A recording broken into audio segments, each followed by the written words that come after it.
Welcome to Education in Focus. I'm Eliana Kernodle, and today we're talking about Johns Hopkins University. They made a announcement last week of a major expansion in financial aid. Joining me to tell us more about this is the Center Square's education reporter, Esther Wickham. Esther, tell us about this announcement.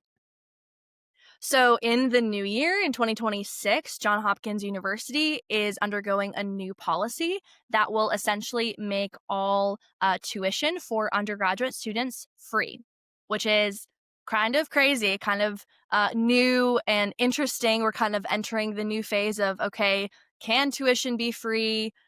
Is it a good thing if tuition is free? But yeah, this past week, the school in Baltimore, Maryland announced that universities, specifically at the Homewood campus. There's multiple campuses, but at the Homewood campus, if there are families that meet the criteria, that have a certain amount of money they make each year, they will receive significant financial aid that essentially ends up to allow their kid to go to college for free or with no cost to them. And the criteria is essentially if families earn $200,000 or less per year, they will pay no tuition. And looking at the US Census data, this kind of threshold covers more than 85% of American households. So, looking at the majority, there will be definitely a lot of students who will have the option and who will qualify if they apply to Johns Hopkins University that their tuition will be free. The other criteria is that families earning $100,000 or less will also receive grants that cover tuition, fees, and other expenses. So the idea here is that if the family is earning $200,000 or less, they don't pay any tuition. But the caveat would be that there are other things like books and housing and, room and board and food and all of that stuff. And so if the family makes $100,000 or less, all of that will be covered.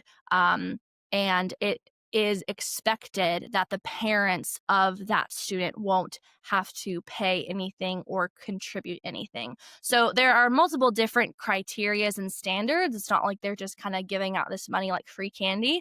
But this is definitely something interesting, and it'll be interesting to look at as it kind of plays out in the coming months. So, what's making this possible? Because obviously nothing is free. The money comes from somewhere. So, where's this money coming from? So in 2018, so about 7 years ago, the alumnus of Johns Hopkins University, very famous billionaire Michael Bloomberg, decided to donate $1.8 billion as a gift to the school. And so Johns Hopkins has officially kind of taken some of that money and used it for, administrative costs and other things like that around the school. But they've officially said that the change is going to specifically use that money to contribute for these students to have a tuition free experience at their school. And this is, something that is not just happening at this school. There is also Emory University as well as some other schools, but those are the two main ones that announced recently that they are providing tuition free college because they have very well known and very wealthy alumni that are, donating this much money. And like I said before, the criteria is that certain amount of money per year per family.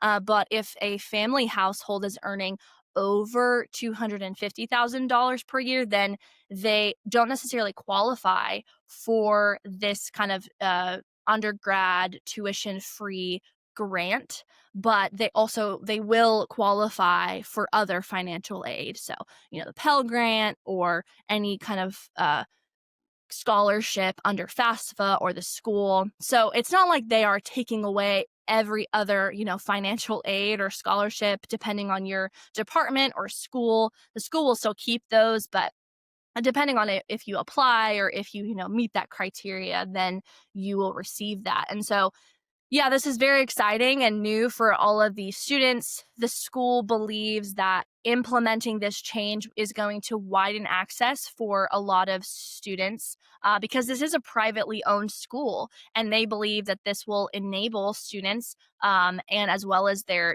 research department, middle class, lower family, lower income families who often think that they can't go to these higher, more private or elite universities, and so they think that this is going to allow these students to think of school not just as a financial burden but also as an education and a career driven opportunity.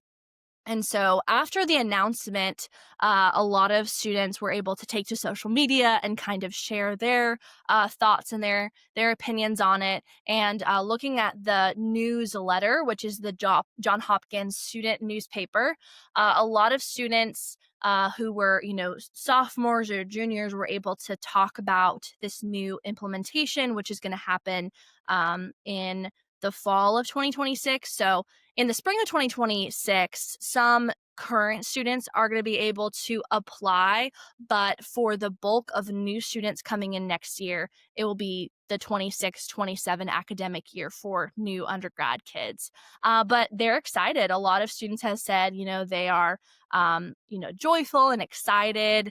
One student was saying that they're glad the school is able to incorporate middle class families who are usually floating in the gray zone of financial aid, meaning that, people that make kind of just enough to not get financial aid, but then they still can't pay enough for the student to go to, college. So they're still in debt. Um, and they think that this will definitely help and support students that are in financial need, and I think that's the end goal, especially for people that want to do other things when they're in school. They don't just have to work three jobs when they're barely scraping by. They're able to do new programs or study abroad or enter different clubs because they don't have to have that financial burden weighing on them.